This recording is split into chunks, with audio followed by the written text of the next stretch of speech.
இந்த மகளிர்களை கைது செய்வது என்பது இது வந்து எதிர்வினையாற்றுறது உங்களுக்கு புரியல. நாளைக்கு ஹார்ட் சிட்டி விஜய் நேற்று வந்து இஃப்தார் நிகழ்ச்சிக்கு வந்த பொழுது எவ்வளோ சம்பிச்சு போச்சுன்னு பார்த்தீங்க. இந்த இடம் வந்து காவல்துறையால் கட்டுப்படுத்தவே முடியல. ஏன்னா எதிர்பார்க்க முடியாத கூட்டம் தான் எப்பயுமே அந்த விஜயை பொறுத்த வரைக்கும் கூடுதுன்னும் பொழுது உங்களுக்கு ஒரு வரையறை வைக்கவே முடியாது.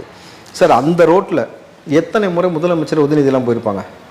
மக்கள் இப்படி ஆர்ப்பரிச்சாங்களா, ஐயோ எங்கள் அண்ணன் வந்துட்டார், எங்கள் அப்பா வந்துட்டார், அப்படி வந்து குதூகலமாக நின்னாங்களா சார்? என்ன நம்ம சொல்லக்கூடாதுலாம் சொல்லிட்டு போயிட்டே இருக்காங்க, நம்ம அதை பதிவு பண்ண முடியும்னு வச்சுங்க. அப்போது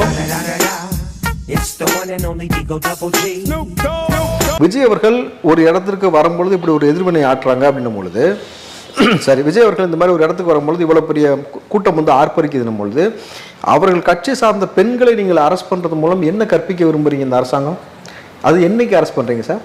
உலக மகளிர் தினம் இன்னைக்கு உரிமைக்காக போராடப்பட்ட நபர்களுக்கு நீங்கள் வந்து இந்த மாதிரியான விஷயம். உலக மகளிர் தினம் முதல்ல ஏன் பிறந்தது, எதற்காக போராடினாங்க தெரியுங்களா?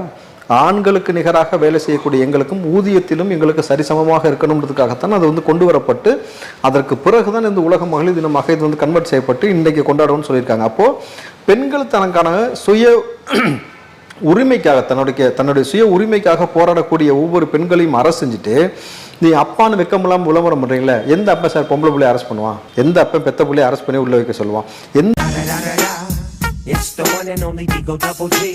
இந்த பிள்ளைகள் வந்து இன்றைக்கு இந்த தகப்பன் சரியில்லை, இந்த ஆட்சி முறை சரியில்லைன்னு போராடும் போது உங்க லட்சணம் என்ன தெரியுதுல்ல? இவ்வளவுதான் ஸ்டாலினுடைய லட்சணம். இதுக்கு மேல நம்ம என்ன சொல்றது?